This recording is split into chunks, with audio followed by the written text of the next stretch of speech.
Every year, for 22 years, a man painted the same house. Same shade of pale blue, same gusty white trim, same exact brush strokes, slow and steady, like he was retracing something only he could see. He never skipped a year, never changed a thing. And here's the strangest part. No one lived in that house. It sat on the edge of Dry Ridge, a town where everyone knew everyone. No one said too much. The house was half swallowed by weeds and wind. The windows hadn't been opened since gas was under $2 a gallon. Still, every spring he came. Same pickup, same worn boots, same beat-up hat. He didn't go inside. He didn't speak. He just painted. People got used to it. They stopped asking questions. After a while, it just became a part of the town, like the rusted swing set behind the church or the cat that belonged to no one. Some said the house belonged to his late wife. Others whispered he was waiting for someone. A few believed he was punishing himself. He never answered. If someone waved hello, he might tip his hat. But that was it. Kids on backs made bets about him. Old-timers watched from porches with quiet eyes. The man just painted. And then, in the 23rd year, something changed.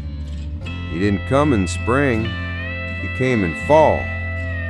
And instead of the usual pale blue, he opened a new can and dipped his brush into deep, dark red. The kind of red you don't use unless you want to be seen. People noticed. They didn't say anything, but they watched. Something had shifted. In a town where nothing changed, the color of that house felt like thunder, and no one knew what it meant.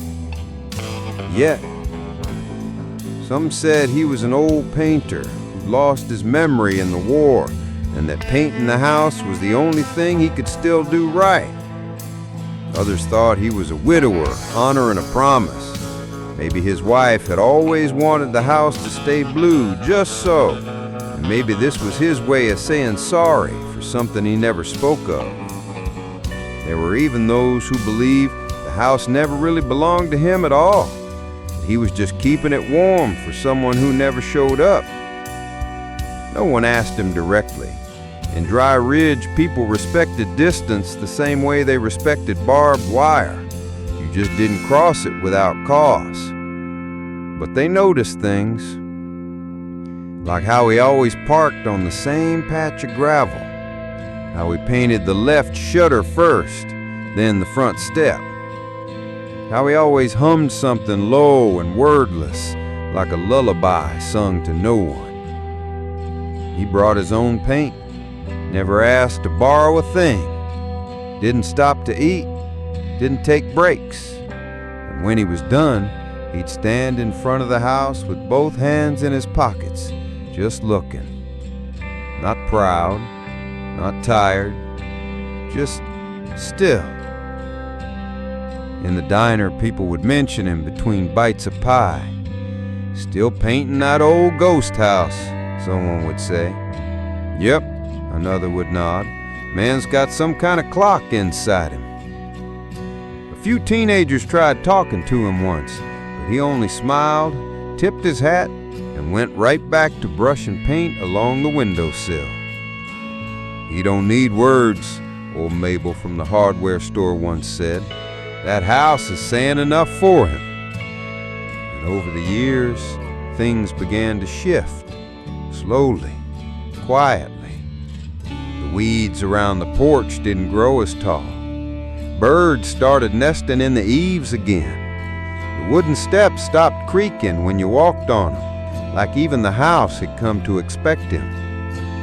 The neighbors stopped calling it abandoned. They just called it his house, even though he never stepped inside. People started marking time by him, Kids grew up knowing that when the blue house got its fresh coat, summer was coming. Rain or shine, he was there. Always the same movements, always the same quiet.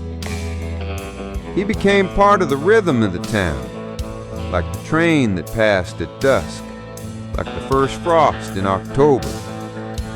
No one knew his name, but somehow everyone trusted him. Then came year 23, and when the man returned late that fall, people looked twice. His step was slower, his hat was cleaner. He took longer to stir the paint. This time, it wasn't blue. He opened a can of dark barn red paint. Not the kind you use to blend in, the kind that asks to be noticed. The color didn't make the house warmer, but it made it louder. And when he finished, he didn't stand to admire it.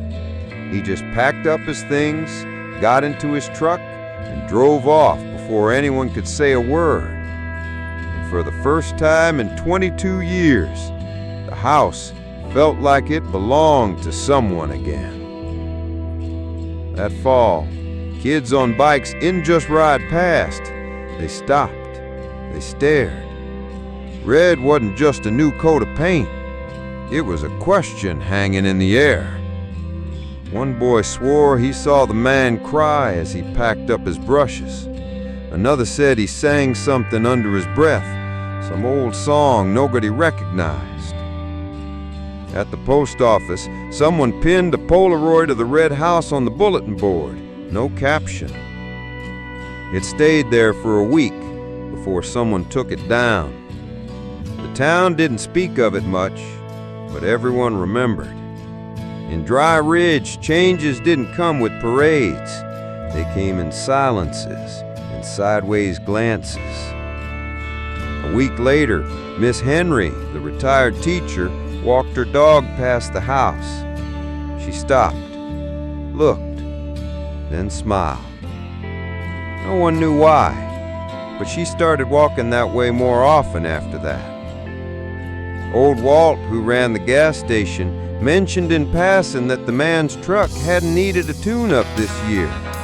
He said, "That red, it's a kind of goodbye, ain't it?" No one responded. They didn't have to, because they all felt it. Something had ended, maybe begun. It was hard to tell with things like this. The house never had a mailbox, no electricity, but still, it stood there, firm, constant. Now it had color. Color that didn't ask for forgiveness. Color that didn't pretend it belonged to the sky or the wind. It was a color for remembering, and maybe for letting go. A month passed, then two.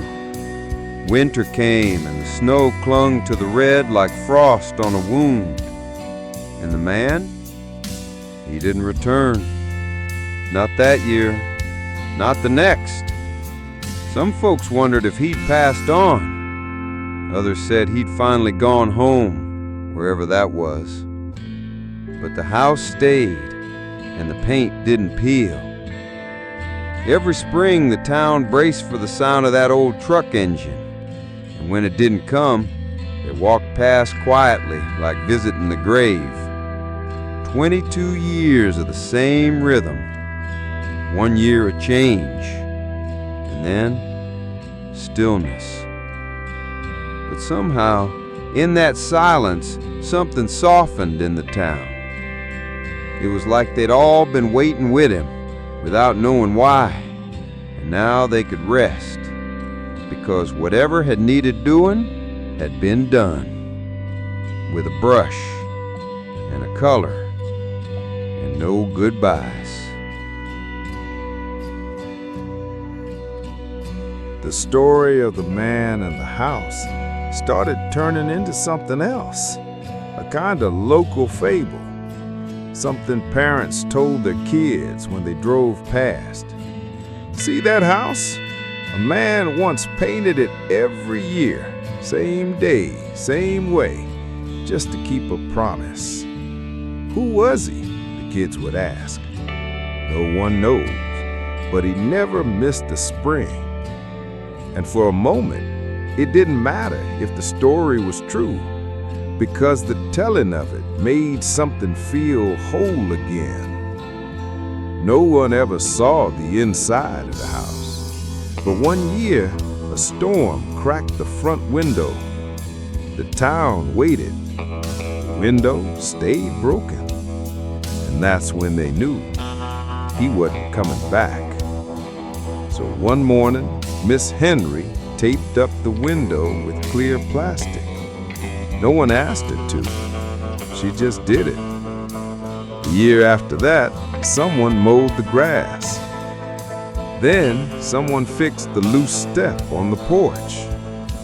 No big talk, no plan, just quiet hands remembering something worth keeping.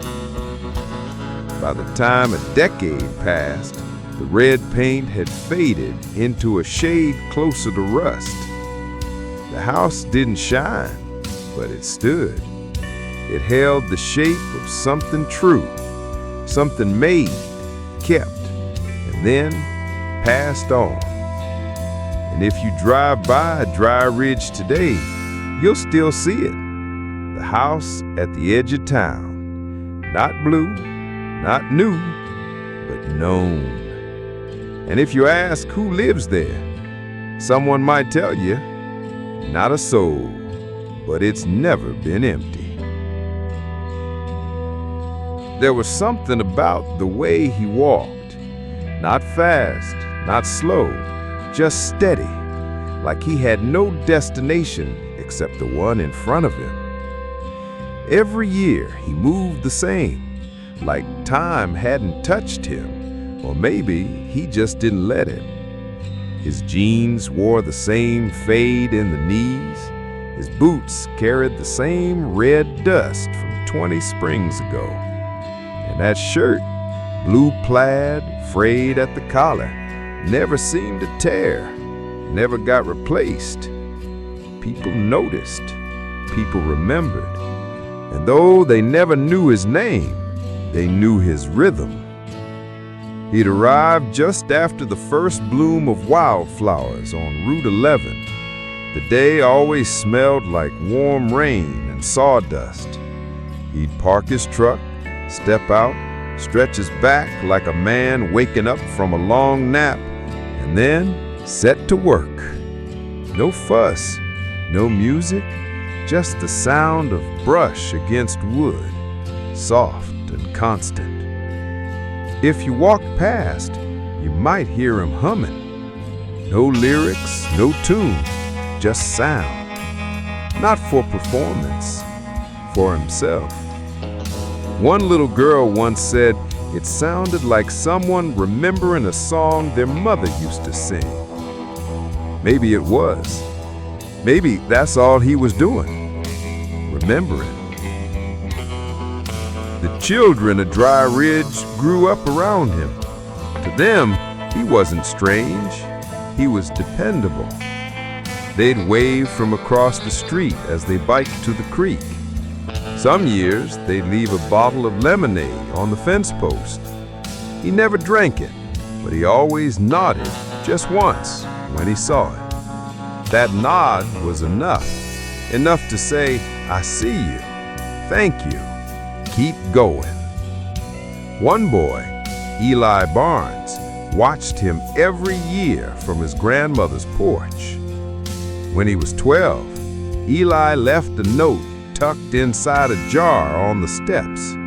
It said, "Why do you paint the house if no one lives there?" He read it, folded it once, and left a single word in reply: "Because I do." Eli didn't ask again. The town didn't have a lot of constants. The old mill shut down. The train stopped running freight. Families came and went. But the man painting the house, he stayed the same. And in a way, That made everyone else feel okay to change. Miss Henry once told her sister, "He makes the town feel less forgotten." And when the pastor's wife lost her father, she said the first thing that brought her peace wasn't a prayer. It was watching the man quietly brush a fresh coat over the front step. He never looked up, but somehow he helped her breathe. Over the years, the house changed in small, strange ways. Not on the outside, he kept it exactly as it had always been. But people started leaving things. A scarf on the porch swing, a pressed flower between the slats of the railing. Once, a whole letter tucked into the doorframe, sealed in wax. No one claimed him, but he always saw. And every time, the next morning, those things would be gone. No one needed to ask. Some said he was grieving. Others said he was making amends. But the truth lived somewhere in the way he held the brush, carefully, reverently, like he wasn't painting wood, but memory. In year 15, the house creaked less. In year 16, birds nested in the rafters again.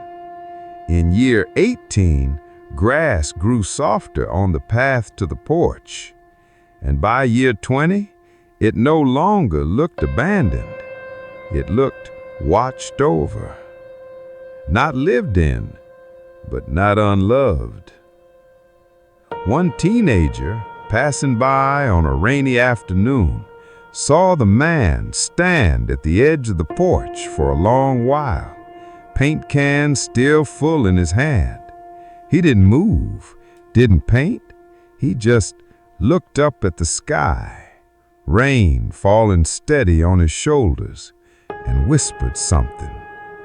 The boy didn't hear it, but he never forgot the look on the man's face. It wasn't sorrow, and it wasn't peace. It was something in between. By year 21, the stories got quieter. People stopped trying to guess who he was. They just accepted him. Like the way the wind always shifted in August. Like the way the creek dried up by September. He was a truth that didn't need explanation. Old Mabel, the hardware store lady, once said, "He ain't painting that house. He's holding something in place the rest of us forgot." Nobody asked what she meant, but no one disagreed either. Once, a reporter from out of town drove in to write a piece about the house. She waited outside for hours, tried to talk to him, asked questions, took notes. He never answered, never looked at her camera, just kept brushing, one stroke at a time. She published her story online. It went nowhere. People read it and moved on, because for them, it wasn't about what he was doing. It was about that he was doing it. Still, he was the metronome to a song no one else could hear. And when he painted, the town breathed easier, like grief had a schedule, like time had a pulse. The kids who'd once watched from bikes grew up, moved away, came back. They brought their own kids, pointed to the house, told the story. And even when the paint began to peel in year 22, even when his shoulders moved slower, even when his hands trembled slightly as he dipped the brush, they never doubted he'd finish, because he always did. Until, of course, year 23. and the red. The red that didn't match anything in town. The red that felt like a final sentence in a letter no one saw written. After he left, the silence he left behind had weight. It filled the spaces between conversations. It made the birds quiet for a while. It made the air feel aware. No one said it, but everyone understood. Whatever promise he had made was now complete, and they were the witnesses. It was a month after the red paint dried when she arrived. She came on foot, dressed in an old brown coat, the kind you don't wear unless you kept it for far too long. She had a gray scarf wrapped twice around her neck and boots that had seen more roads than most people's memories. She didn't say her name, didn't knock on any doors. She just stood there on the sidewalk in front of the house, watching. Not like someone seeing a landmark, like someone seeing a wound that hadn't closed properly. People noticed. Dry Ridge was a town of quiet watchers, and when something didn't fit, it echoed.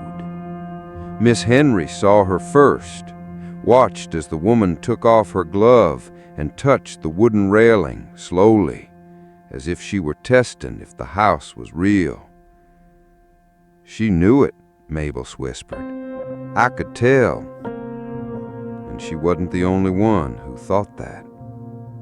The woman came back the next day, sat on the porch step for nearly an hour, saying nothing. She didn't cry, she just breathed, like the air was heavier there. On the third day, she spoke to no one except Eli Barnes.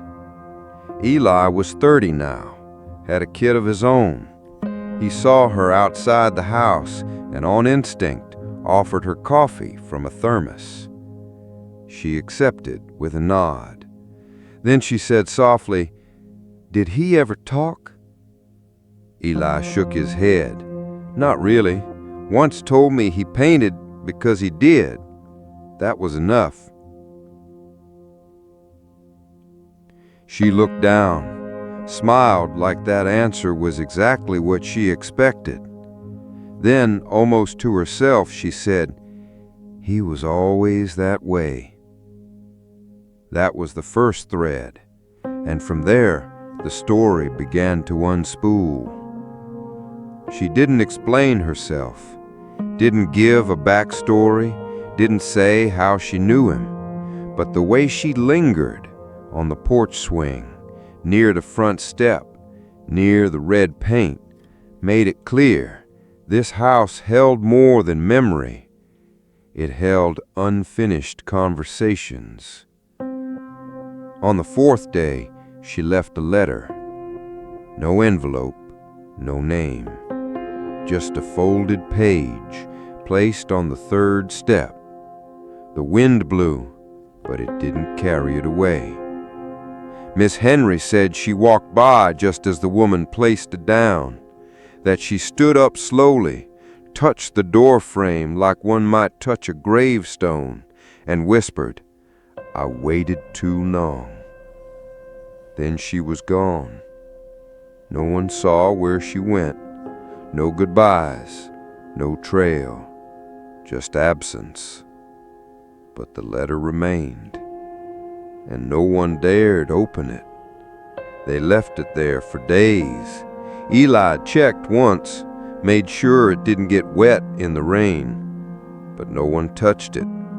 Not because they feared what it said, but because, somehow, they already knew. The story pieced itself together in fragments. A woman who'd once lived in that house, a man who'd let her go. Maybe not with cruelty, maybe just with silence, the kind of silence that lingers longer than anger. And a promise, spoken or not, that he'd keep that place whole in case she ever came back. But she hadn't, not for 22 years, and by then the house was no longer waiting. It was remembering.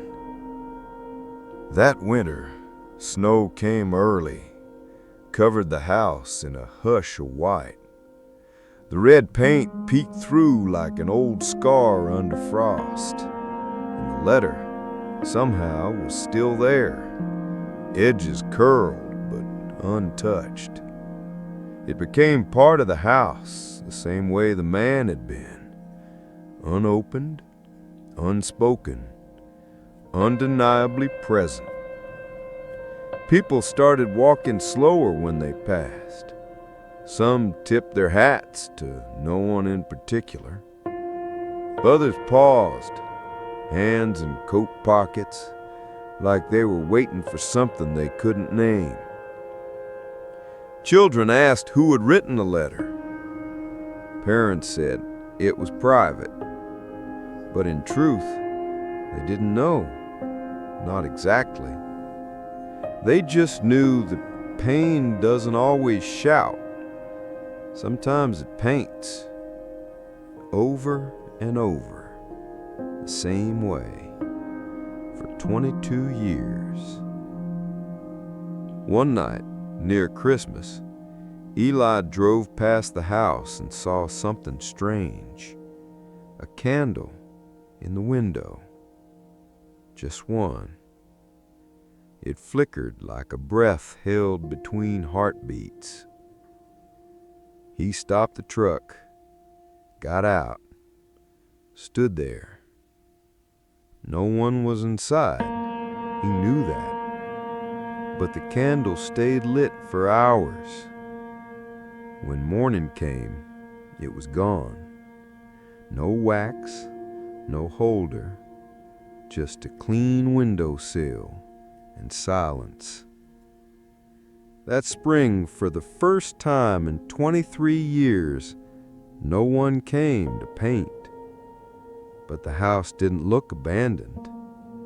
It looked resolved, like something had been said or forgiven. It started with a boy and a bucket. Spring came late that year, like it was unsure of itself. Most people in Dry Ridge thought the house would stay as it was, red, silent, untouched. The man was gone, the woman never returned, and everyone assumed that was the end of the story. But then one Saturday morning, a 10-year-old boy named Micah rode up on his bike, parked it by the fence, and walked up to the house with a plastic bucket full of water. He dipped a cloth in it, wiped one window, then sat down on the porch and stared at what he'd done. He didn't clean much, just that one window, but it caught the sun in a way that made the whole house seem to blink awake. No one asked him to do it. He never said why. When someone asked his mother, she just shrugged. She said it felt right, said it was time. The next week, a teenager painted the porch swing white. Didn't ask for permission, didn't even tell anyone he was going. He just showed up with leftover paint from his grandmother's shed, hummed to himself, and left before anyone could talk to him. Then someone brought flowers, daffodils in a coffee tin, set them on the steps. Later, someone else left a notebook on the porch. Inside, handwritten on the first page, "If you've ever loved and lost, write it down." People did. The page is filled slowly, carefully. No signatures, no pretense, just memories folded in ink. By summer, the house had become something else entirely. Not a monument, not a mystery, a mirror. People came by just to sit, not to solve anything, just to be there. There was something about the quiet that made you honest. You could hear your own heartbeat when the wind passed through the rafters. You could remember people you hadn't spoken of in years. One afternoon, Miss Henry came with her old radio, set it on the porch, tuned it to a station playing classics from the 60s, and let the music play while she knitted in the shade. "Thought he might have liked this," she said to no one. The house didn't speak, but it held space. And sometimes that's all hope needs. Kids left sidewalk chalk drawings, hearts, names, sons with crooked smiles. Someone painted a sign and leaned it against the porch. "You don't have to be okay to stop here." Another visitor, an older man with trembling hands, added a line underneath in shaky print. "But you might feel a little more okay when you leave." It wasn't a place of worship, but people bowed their heads when they came. Not in prayer, in memory, in quiet. Eli came one morning with his son, showed him the porch, the steps, the color red still clinging to the siding like an old story. His son asked, "Who lived here?" Eli knelt down and said, "Someone who was trying to say something, with paint, with presence." His son didn't understand, but he nodded anyway. By late summer, the notebook had filled. Someone brought another, and another. It became a ritual. Leave something behind, not to be seen, just to be known. Then came the letters. Folded pages slipped through the door frame. Some sealed, some not. Some with tears soaked into the corners. No one read them. No one touched them. They were offerings to grief, to love, to the space in between. One day, a woman left a photograph. It was small, black and white. Two people standing in front of a younger version of the same house. A man and a woman. Neither smiling, but both open. The photo was taped to the door, and no one ever took it down. That fall, for the first time in a long while, the trees turned gold early, and the air held something warm in its quiet. People started saying things like, "I stopped by the house today. I left a note. It felt easier to breathe after." It became a town tradition, unspoken, unforced. On bad days, people went there. On good days, too. Not for answers, for permission. To feel, to remember, to forgive. The pain hadn't vanished, but it had somewhere to go. And that's what the man had given them. A place for the ache. Someone restored the swing, oiled the hinges, replaced a broken plank. Someone else brought paint chips, trying to match the original blue. They never got it quite right, and that was okay. One cloudy morning, A couple in their 40s stood on the porch holding hands. After a long silence, the woman whispered, "We almost broke apart. I don't know why being here makes it feel like maybe we won't." The man nodded, tears in his eyes.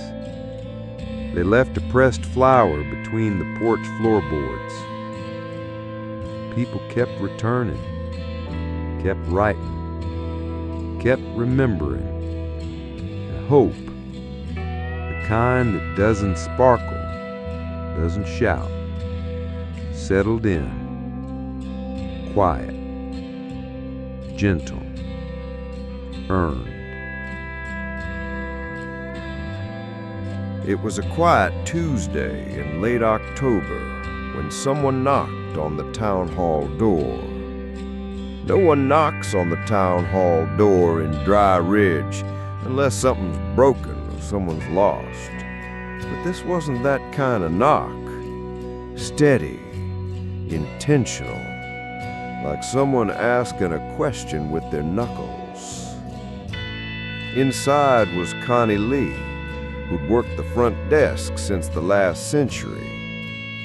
She opened the door and saw a young woman, maybe early 20s, with a denim jacket and a leather satchel worn soft with time. She looked unsure if she belonged, like maybe she'd taken a wrong turn into her own memory. "Can I help you?" Connie asked. The girl hesitated, then held out a photograph, black and white. Two people standing in front of the red house, though back then it had been blue. "This man," she said, her voice catching, "I think he was my grandfather." Connie took the photo, looked closer. It was him. Same jaw, the same silence in the eyes. She hadn't seen him smile in 22 years because he never had. But here, in this photo, he was smiling, barely, but enough. The girl's name was June. She was a college student from 2 states away. She'd found the photo in a drawer after her mother passed away. On the back, in faded ink, it said only Dry Ridge, 1968. Her mother never spoke of her father, only that he'd left and that some people leave because they don't know how to stay. "I didn't know he was still alive," June said. Connie looked at her. "He's not, but he didn't leave either." The next day, June visited the house. She stood on the same porch step from the photo, ran her hand along the railing, took a deep breath, like inhaling decades. Inside the mailbox, empty for years, she placed the photo, now sealed in a plastic sleeve, and a short note. "I found you." People in town didn't ask questions, but they noticed. They noticed how June came back each day, how she sat on the swing like she belonged there, how she began reading the notebooks left behind. She read every page, then added her own. In one of the notebooks, she found a passage. "I painted it again today, not because the old paint was gone, but because I still owed her the blue sky." There was no name, no date, but June knew. She felt it in the way her throat tightened. That evening, she sat alone on the porch. The town was quiet, golden light stretching long shadows across the yard. She opened the blank notebook, wrote only one sentence. You didn't stay, but you waited. She left it there, didn't tear the page out, didn't fold it, just closed the cover gently. Over the next week, townsfolk began talking to her, carefully, softly. They didn't try to tell her who he was, they let her tell them. She spoke of her mother, of the way she kept silence like others kept heirlooms, fragile, hidden, but precious. She spoke of the photo, of growing up with questions that had no place to land, and then, finally, of what it felt like to find a place where even unspoken words seemed heard. Eli invited her to dinner. So did Miss Henry. Even Mabel brought her a cherry pie without saying a word. It wasn't grand, but it was welcome. One afternoon, while helping sort some old town records, June found a name on a veterans registry. Edward M. Callahan. And next to it, last known address, Dry Ridge. Occupation, house painter. It wasn't confirmation, but it was enough. She whispered the name to herself that night, sitting on the porch under a blanket. Edward. The wind didn't answer, but something in the house felt a little warmer. Then came the storm. 3 nights of hard rain, thunder that rattled the tin on the roof, and wind that scattered the last leaves of fall. When it passed, people checked on each other, as small towns do. And someone checked the house. The swing had snapped. The mailbox was gone, blown clean off the post. The notebooks? Scattered, wet, pages torn. June showed up before sunrise and cried, not for the house, but for everything it had been holding. She picked up what she could, laid the soaked pages out on the porch, one by one. Town saw and came to help. Miss Henry brought string and clippings. Eli brought towels. A teenager brought a heat lamp. They didn't talk much, just worked together. It took all day, but they saved most of the words. And then, just as the sun dipped behind the ridge, June stood up, hands covered in ink stains, and said quietly, "Maybe it's time to start again." That night, she wrote a new note, taped it to the door. It read, "This house remembers, but it can also learn to hope again. J.C." The next morning, the porch looked different.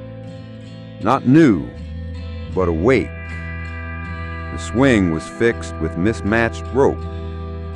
The notebooks, though warped, had new pages clipped inside. Someone had drawn a sketch of the house from memory and pinned it above the door. Beneath it, a small wooden sign now hung from 2 rusted nails. He stayed. We carry on. June began coming every Sunday, not just to sit, but to read. Aloud, from the notebooks, from letters, from poems people left behind. At first, only a few people listened, then more. They brought lawn chairs, blankets, thermoses of tea and coffee. It wasn't church, but it was something close. One evening, as she closed the last notebook, she said, He didn't speak much, but he gave us this. She looked around at the people gathered, some with tears in their eyes, some smiling softly. And she said, "And we give it to each other now." That winter, someone planted crocus bulbs under the porch. By spring, they bloomed purple and defiant. By summer, the house had a new coat of paint. Not blue, not red, something in between. A soft gray with a hint of lavender when the sun hit it right. It didn't erase what came before, it honored it. And like all true turning points, it didn't change everything, just enough. It started with the wind. Not the ordinary kind that rustled through dry ridge on cool evenings, but something quieter, stranger, like an exhale that didn't belong to the earth. June noticed it first. She was reading on the porch when it passed by her ear, soft like a whisper trying not to wake anyone up. She looked up. Nothing. No leaves stirred, no one nearby. But she could have sworn she heard, "Thank you." The next day, Eli swore the mailbox had reappeared. The same one blown away in the storm, same color, same rust marks. It stood at the end of the walkway, crooked as always, but unmistakably there. He asked around. No one had fixed it. No one had seen anyone come. But there it was, like it had never been gone, or like it had waited for the right moment to return. A week later, a child left a drawing on the porch. Crayon on paper, simple. A picture of a man holding a paintbrush, and beside him, a little girl with a satchel. When her mother asked who the man was, the girl just said, "The man who used to wait for her." Her mother didn't understand. They hadn't told the girl about June or Edward or the porch. But the girl had drawn the swing, the mailbox, even the small flower growing by the steps, purple and crooked.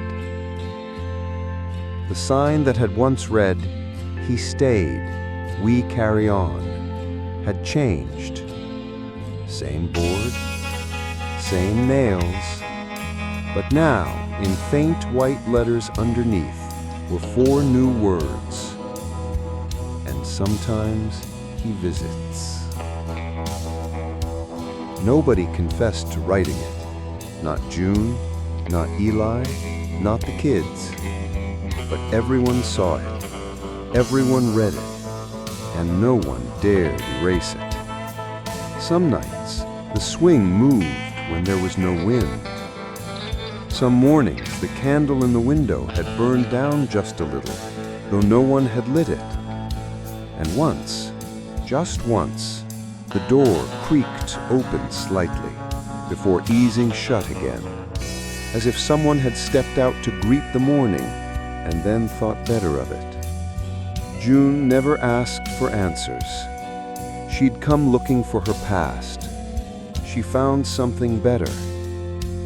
A conversation across time between people who never spoke but still heard each other. Miss Henry, who didn't believe in ghosts or God, began leaving 2 cups of tea on the porch steps instead of 1. She said, "No harm in being polite." Mabel began humming an old tune again, one that she hadn't sung since the early 80s.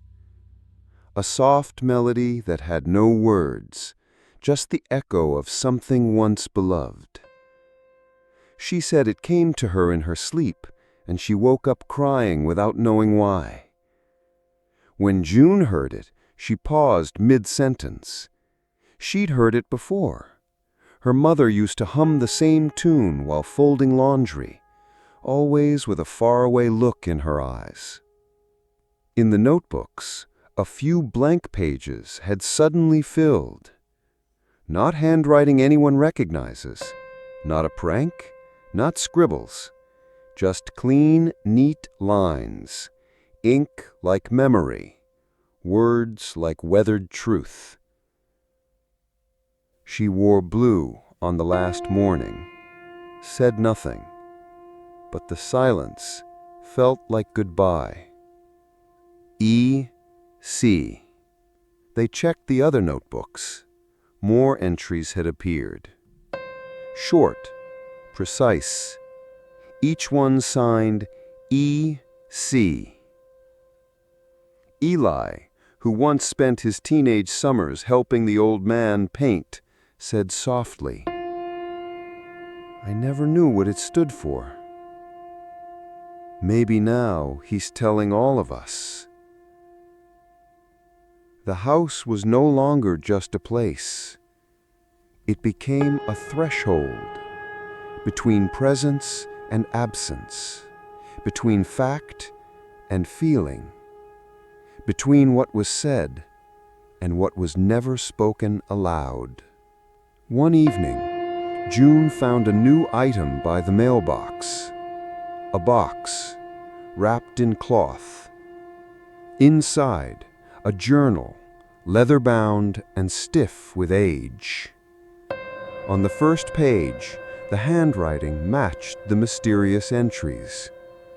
"If love must be quiet, let it at least be seen." She turned the pages. It was a record. Dates, weather, paint colors, quotes, fragments. The weight of waiting transcribed in ink.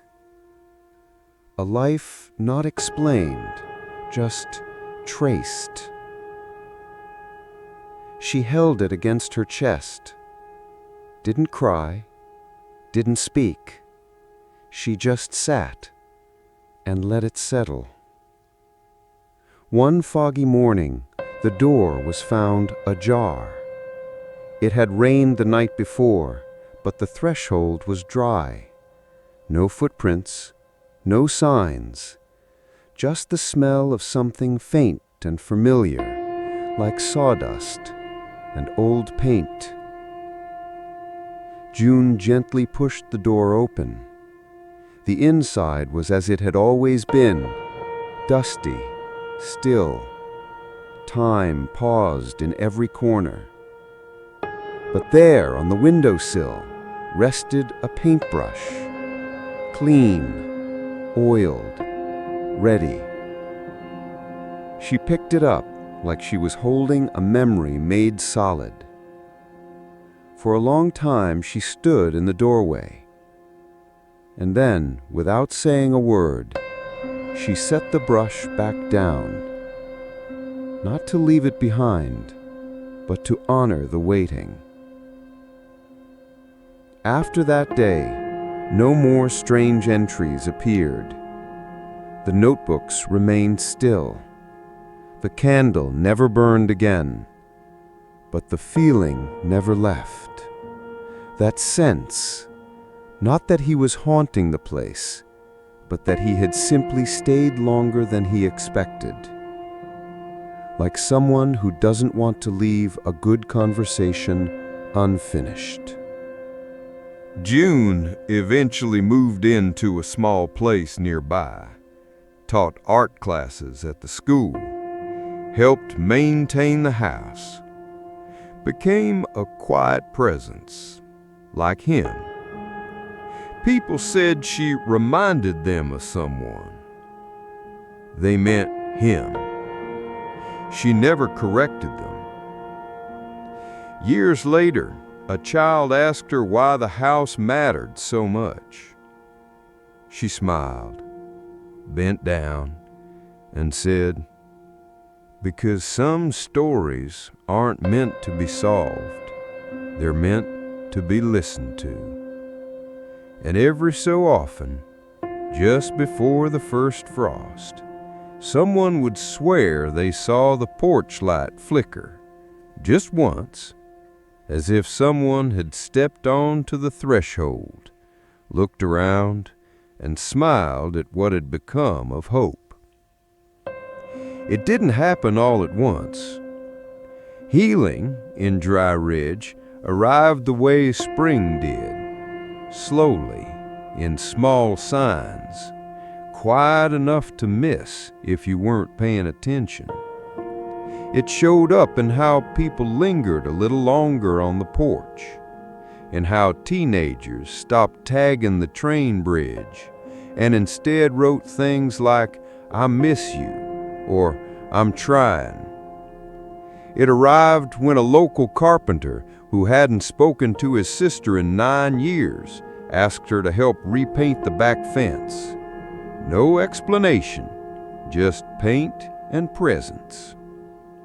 It arrived in the way June started wearing her mother's scarf, not as an anchor, as a gesture. The house itself seemed to breathe differently, less like a held breath, more like a steady rhythm.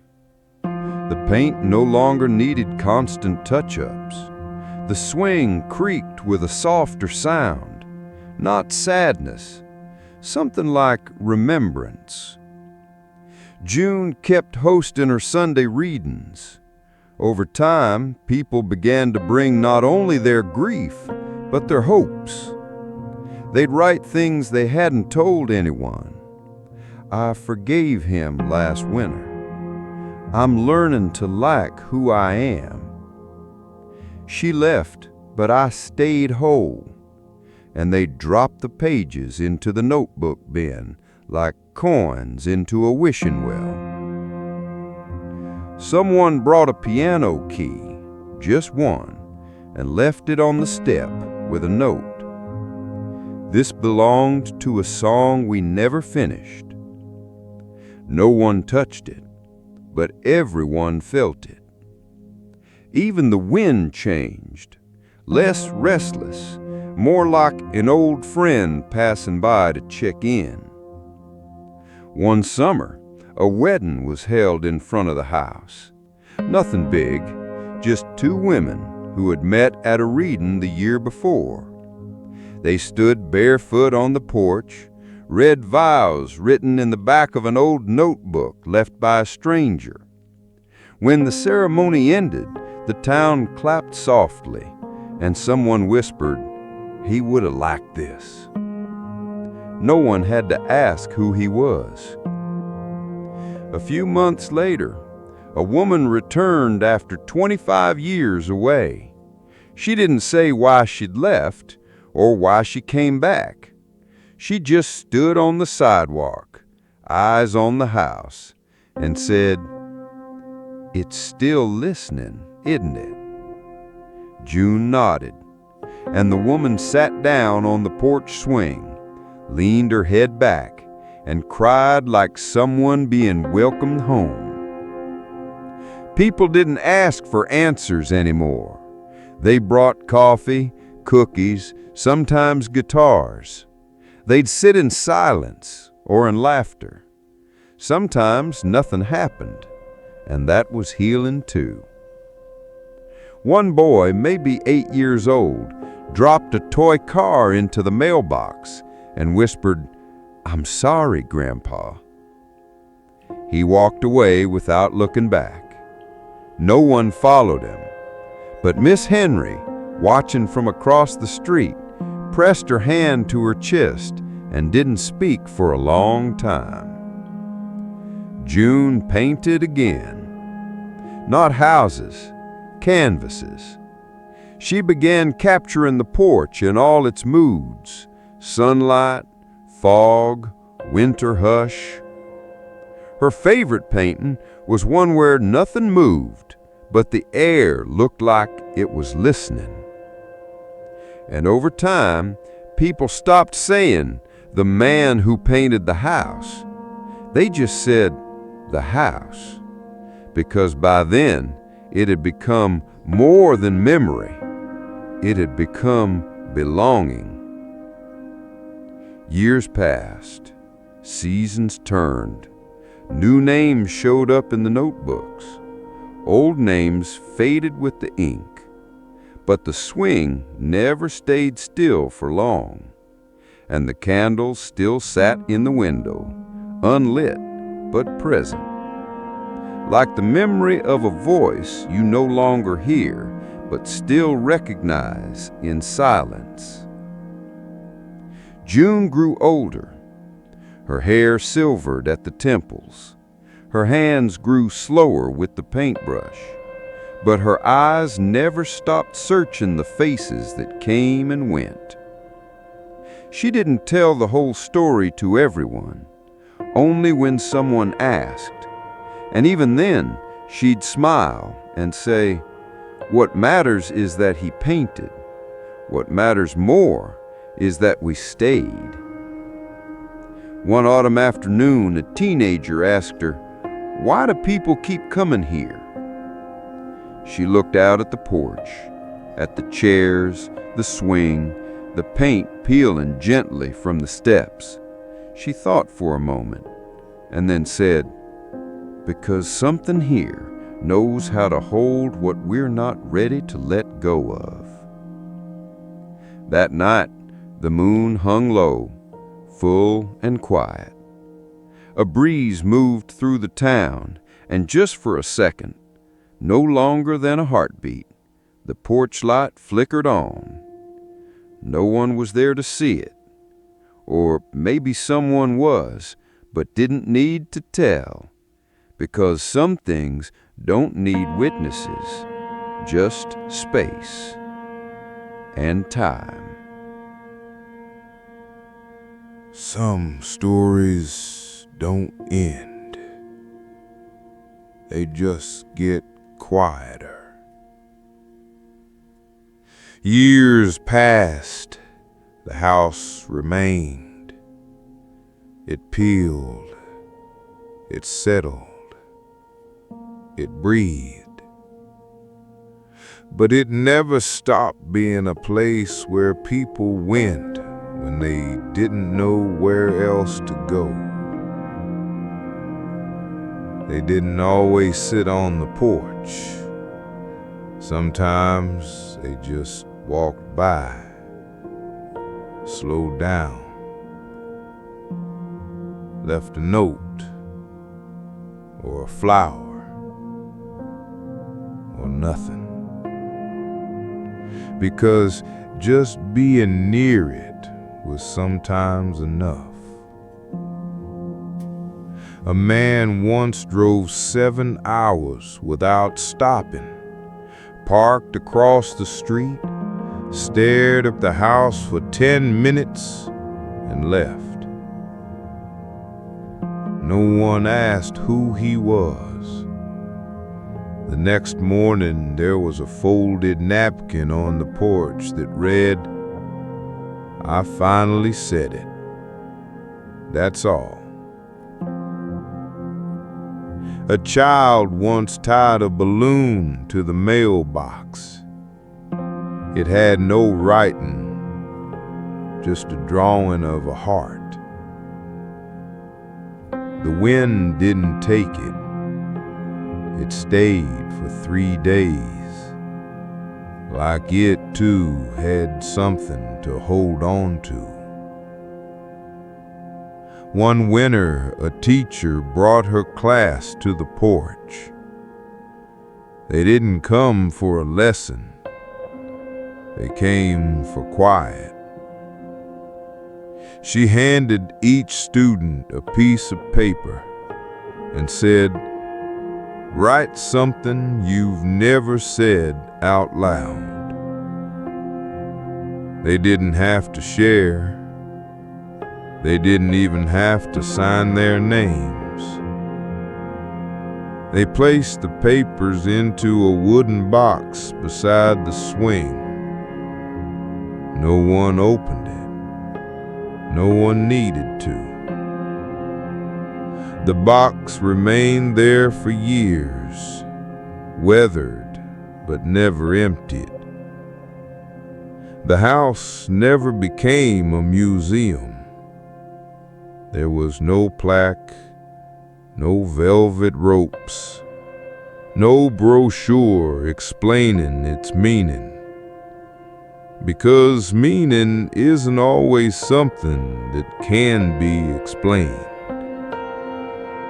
Sometimes it's just a place, a porch, a light, a story half told, and the comfort of knowing it'll still be there tomorrow. When June passed, many years later, she left behind a note.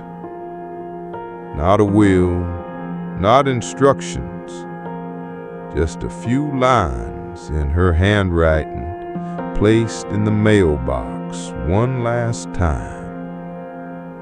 It read, "He didn't paint the house for attention. He painted it because it asked to be remembered. We remembered. Now it remembers us." After her funeral, no one said much. They didn't need to. The porch swing creaked softly in the wind. The candle remained in the window. And the notebooks, well, they had more blank pages than ever. And every now and then, on a quiet evening, with just enough chill in the air to make you pull your coat tighter, someone would pass by the house, slow their steps, and whisper something they weren't brave enough to say anywhere else. Not expecting an answer, just needing to be heard. One day, a girl walking her dog stopped in front of the house. She couldn't have been more than 10. She looked at the swing, at the chipped paint, at the soft lavender shade catching the sun just right. And she asked no one in particular, "Who lives here now?" Her mother smiled, paused, and said, "Everyone who needs to." The girl didn't ask anything else. She just nodded, like that answer made perfect sense, and kept walking. And that's how the house stayed, not frozen in time, not preserved like a relic, but alive, living not through bricks and wood, but through memory, through people, through the quiet things that go unsaid, but are never truly forgotten. If you ever find yourself in Dry Ridge, you might miss it the first time. You'll see a plain house, a porch, a mailbox that leans a little to the left. But if you stop, just for a moment, and listen, you might hear the whisper of a brushstroke, the creak of a swing, or the sound of your own heart softly remembering something you didn't know you still carried. And maybe that's what stories are for. Not to tell us what happened, but to remind us we were never alone in the wondering.